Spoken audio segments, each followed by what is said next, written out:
The motion before us tonight, that degrowth, the deliberate contraction of rich economies to reduce environmental impact, is a coherent position, or that it is instead a luxury belief held by people insulated from its consequences. At this table, three thinkers, each approaching the question differently. The empiricist, who asks what we can actually know versus what we assume we know, and who tests every claim against the structure of the evidence itself. The geographer, who grounds large arguments in particular places and asks how abstract positions look when mapped onto real ground where actual people live.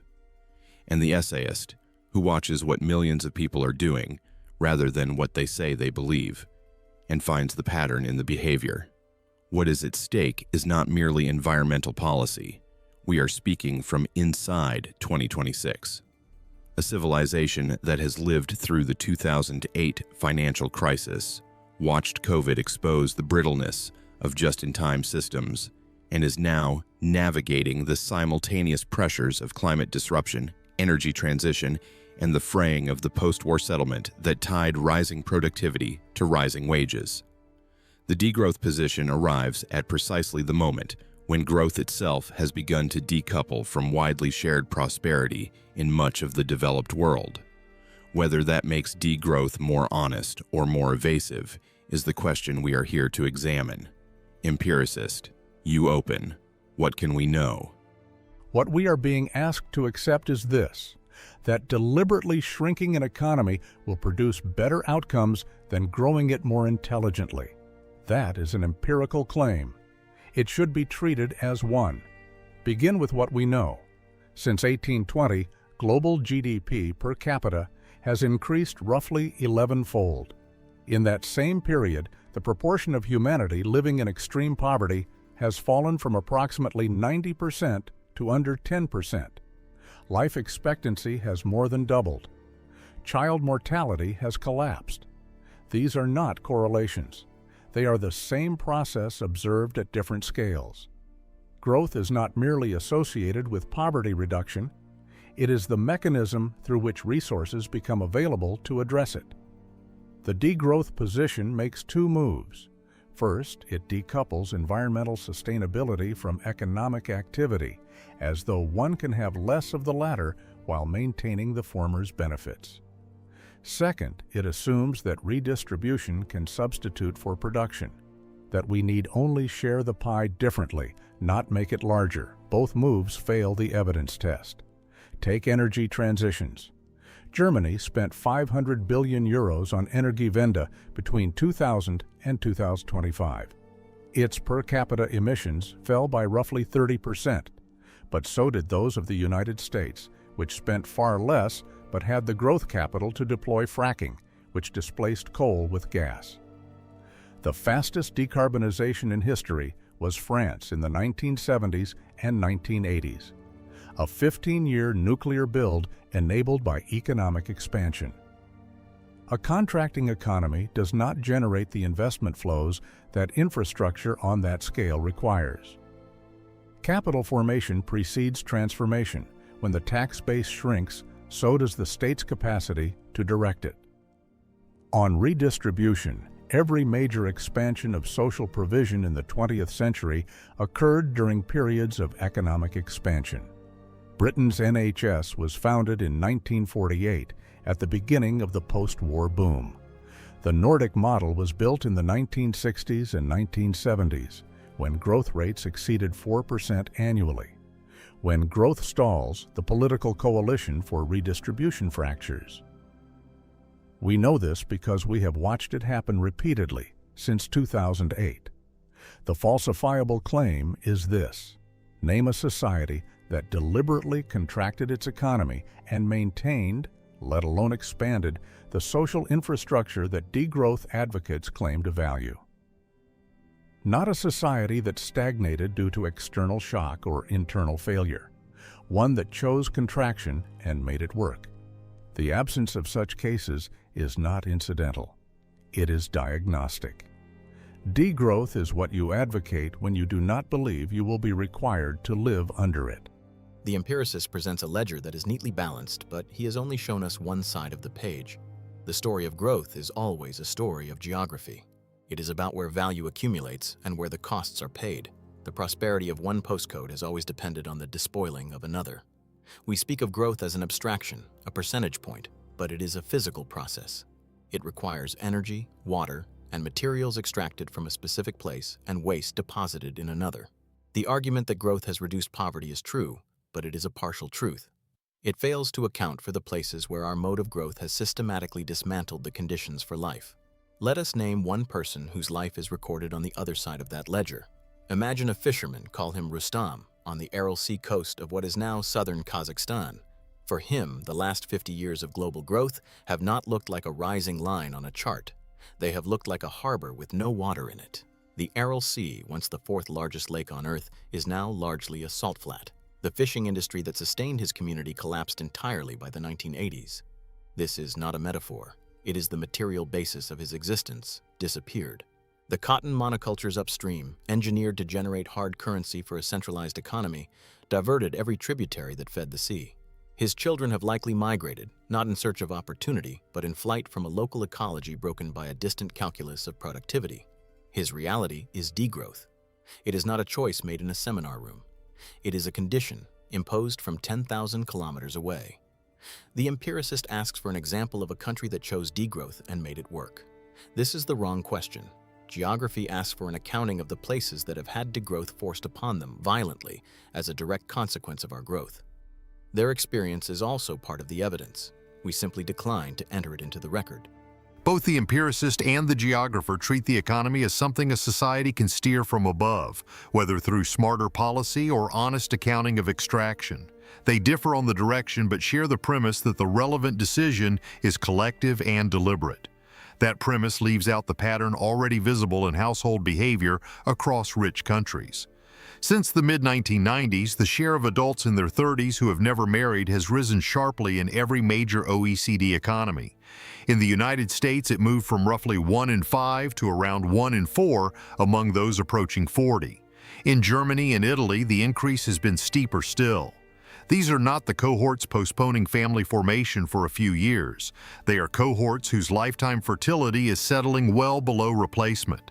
The same groups show rising rates of living alone and of spending a larger fraction of income on housing and healthcare rather than on additional goods. Aggregate consumption growth in these cohorts has flattened even while GDP per capita continued to rise. The movement is not framed as environmental. It registers as a private calculation. Additional income no longer reliably purchases the stable housing, predictable work, or child-rearing conditions that earlier generations took for granted. When that bargain weakens, people do not wait for a national plan to shrink output. They reduce the scale of their own commitments. The result is a quiet contraction in future labor supply, future housing demand, and future consumption that shows up long before any government announces degrowth. We can see this in South Korean and Japanese vital statistics where birth rates have collapsed to historic lows not because of any environmental policy, but because young urban professionals, priced out of adequate apartments and facing flat real wages, have rationally concluded that household expansion carries costs they cannot absorb. That signal appears in pension liability forecasts and school closure programs a generation before it surfaces in GDP figures. This is the evidence the two positions have not yet examined. It suggests that deliberate contraction is not the only route to lower material throughput. Stagnant prospects for broad security already produce the behavioral signature of reduced reproduction and reduced household formation. The question is whether that signature improves environmental outcomes or simply concentrates remaining resources among those who still marry, still own property, and still pass advantages to their children. You say that growth is not merely associated with poverty reduction. It is the mechanism through which resources become available to address it. In Japan, after 1990, average annual hours worked per employed person fell from 2,100 to under 1,700 by 2019, while the material footprint per capita stabilized even as measured GDP per worker kept rising. If households are already trading income for time and lower throughput without state coercion or rising destitution, what observable mechanism requires that any further reduction must first pass through aggregate expansion? The question is exactly right, and it isolates where my argument overstates. West German households in the 1980s chose more leisure as productivity rose. That is not contraction. Output per worker kept climbing. They worked fewer hours to produce the same aggregate wealth, not less of it. That is, efficiency gains consumed as time rather than goods, which is precisely what growth allows. The mechanism is rising productivity, which is growth's definition. The question you should ask yourself: why did those households have the option to trade hours for time? Because West Germany by 1980 had already accumulated the capital stock, infrastructure, institutions, savings that make such choices possible. South Korea in 1960 did not have that option. Bangladesh in 2010 does not have it now. You describe a pattern where already rich populations plateau voluntarily. That is not evidence that getting rich is optional. It is evidence that wealth, once achieved, changes what people optimize for, what pays for the option to plateau. You say that the Aral Sea's collapse is imposed from 10,000 kilometers away. But the population of the Amu Darya and Sirdarya Basin, Uzbekistan, Turkmenistan, Kazakhstan, Tajikistan, expanded enormously across the Soviet and post-Soviet period. And the cotton monoculture that drained that sea was driven overwhelmingly by local and regional agricultural policy, not by demand originating in wealthy Western consumers. The water diversion is regional. The irrigation infrastructure is regional.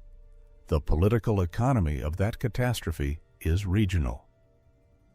If environmental pressure in Central Asia is primarily a story of extraction benefiting distant rich countries, why does the demographic and agricultural intensification pattern look overwhelmingly endogenous? What evidence would convince you that at least some ecological degradation is driven not by our growth, but by their growth? Growth you presumably support as poverty reduction when it happens elsewhere. You are right, of course. To ignore the septupling of the population around the lake is to replace an analysis with a fable. I have been caught in an oversimplification. The sharper question is not whether local pressure exists, but what economic model that pressure was channeled into. Consider a district planner in Morogoro, Tanzania in the 1980s, during the structural adjustment years. The World Bank loans he might seek were overwhelmingly tied to intensifying cash crop exports, primarily tobacco, to service national debt. The choice was not between sustainable local farming and this model. It was between this model and no investment at all. The tobacco companies who contracted those harvests knew perfectly well that the curing process would strip surrounding hillsides of their timber, leaching the topsoil that smallholders had cultivated across generations. What you call their growth was simply a franchise operation of your own, one that required them to liquidate their ecological capital, their forests, their soil, for our markets. It is the same ledger, just written in a different currency. The essayist, you speak of a quiet contraction, a voluntary retreat from consumption and family formation. But is this retreat truly voluntary, or does that depend entirely on the postcode? Take a warehouse operative in Stoke-on-Trent. She works a 0-hours contract and shares a flat with 3 others. She isn't having children, not as a lifestyle preference, but because the cost of childcare would exceed her wages. Her degrowth isn't a choice for more leisure. It is the simple, brutal arithmetic of a city where property values have grown, and her security has not. Is this a behavioral choice, or is it merely the word we use for precarity? The distinction you draw between precarity and choice is the right one to press. In the bottom income quintiles, the arithmetic is binding. When a 2-bedroom flat in a mid-tier British city consumes 60% of a median take-home wage, the decision not to acquire a second car or extend a mortgage is not a preference. It is a residual. Yet the contraction of discretionary expenditure on travel, square footage, and second vehicles registers equally among the professional classes, where graduate couples in their 30s are deferring or abandoning consumption their parents had normalized by 25. Those cohorts are not squeezed. The constraint has been relaxed, and they are still choosing the smaller footprint. The pattern therefore contains both imposed restraint and a revealed preference that persists once the constraint is relaxed. The question beneath the question is this: can a civilization recognize the difference between choosing austerity and having it chosen for you? And does that difference survive once the choosing has already begun? Because here is what I have heard in the last exchange. The empiricist describes growth as the mechanism that creates options. The geographer describes it as the mechanism that forecloses them elsewhere. And the essayist has just shown us something more unsettling: that the behavioral signature of contraction, fewer children, smaller households, reduced commitments, is already visible across income levels in every rich country, including among those who could still afford otherwise. Which means we are not debating whether to choose degrowth. We are debating whether to name what is already happening. So, are we inside this right now? Not as policy, but as the revealed preference of an entire generation that has looked at the returns available from the system as currently structured and said quietly, no thank you. And if we are, if the degrowth the academics propose and the degrowth the population is already performing are the same material process under different names, then what are we actually arguing about? Whether to call it a virtue or a failure? What the record shows is that rich societies have begun shedding the material scale of ordinary life, not because anyone voted for contraction, but because the arithmetic of housing, credentials, and longevity now rewards smaller households over larger ones. In Japan, the proportion of men aged 25 to 34 who classify themselves as Soshoku-kei, literally herbivore, meaning disengaged from conventional consumption and partnership aspirations, has risen from a marginal curiosity in the early 2000s to a sociologically documented cohort representing roughly a quarter of that age group by the mid-2010s. Researchers tracking their expenditure find systematically lower outlays on vehicles, white goods, and square footage than equivalent cohorts a generation prior. In Germany, the number of registered motor vehicles per 1,000 inhabitants in the 18 to 30 age band has fallen continuously since 2008, a decline that precedes by several years any urban low-emission zone legislation and correlates instead with the rising ratio of lease costs to entry-level salaries. Both movements appear in the administrative data before any environmental ministry announced targets. These shifts concentrate remaining resources among the minority still forming durable households and leave the majority with lower absolute throughput, but also thinner margins for the next shock. The pattern is neither policy triumph nor moral advance. It is simply what populations do when the old bundle of ownership and reproduction stops clearing its own costs. The essayist is correct that this is not a choice made from a ministerial office. It is an adaptation, but an adaptation is a response to a landscape, and the map of this new economy is not flat. It is organized into zones of frantic activity and zones of quiet retreat. They are not separate places. One creates the other. To see this, you must travel east from the ports of Los Angeles, through the perpetual traffic, into the heat of the Inland Empire. You will find a place like the city of Fontana. It is less a city now than a logistical lattice of distribution centers, each one a square kilometer of concrete tilted up from the dust. This is the place the goods come to rest before their final journey to the contracting households we have been discussing. Here, growth is not an abstraction. It is the rumble of diesel engines that never stops, and the particulate count in the air that gives the children asthma. There, on a street of small houses dwarfed by the warehouse walls behind them, a man I will call Javier is framing the walls of an accessory dwelling unit in his cousin's backyard. He is a carpenter by trade, but the union jobs are gone. Now he works for cash, building these small, often unpermitted homes. The unit is perhaps 60 square meters. It is the Swedish statistic made real under a California sun, but without the social contract. This is the untheorized twin of quiet contraction, a frantic, precarious densification in the service corridors of the rich world. Javier is not choosing a smaller footprint to save the planet. He is building the only affordable housing that exists in a region where land is valued only for its proximity to a loading dock. The old bundle of ownership has not just stopped clearing its costs here. It has been zoned out of existence to make way for the sheds. His family will live in that small space so that someone in a coastal city can enjoy a life of curated minimalism. their own contraction subsidized by this furious, unseen expansion. Javier is nailing a wall stud into place. His hands are not choosing to contract. They are building the only shelter this new geography allows. The falsification test I proposed earlier, name a society that chose contraction and made it work, contains a hidden asymmetry that this debate has now forced me to see. We do have historical examples of deliberate economic contraction. They are called sanctions regimes. Iraq between 1990 and 2003 saw GDP per capita fall by more than half. Infant mortality doubled. The Oil for Food program, meant to soften the blow, moved roughly 60% of the population onto direct food aid by 1996. That is what managed contraction under external enforcement actually produces. Not a gentle plateauing into sufficiency, but the systematic erosion of everything built during the prior growth phase. The asymmetry is this. I demanded evidence of voluntary contraction that preserved social goods, knowing no such case exists, while declining to examine the involuntary cases we do have. That was intellectually convenient. The geographer caught me doing the same thing with Lake Chad, crediting growth for poverty reduction globally while externalizing its costs onto specific places. The pattern is identical. But here is what survives the correction.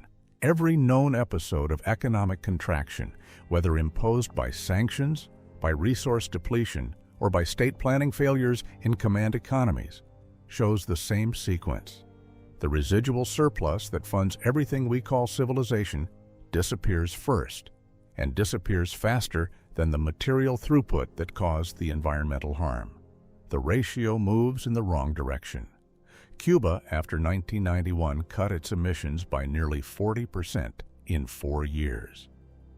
It also saw caloric intake per capita drop below 1,900 and the transport system collapse into bicycle dependency, not by choice, but by necessity.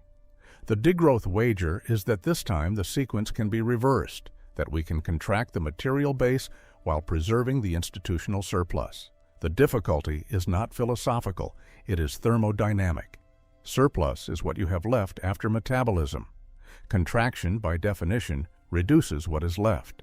Think of it as a burning building in which the ornamental features, the cornices, the window frames, the interior fittings we most want to save, are made of the same timber as the load-bearing structure.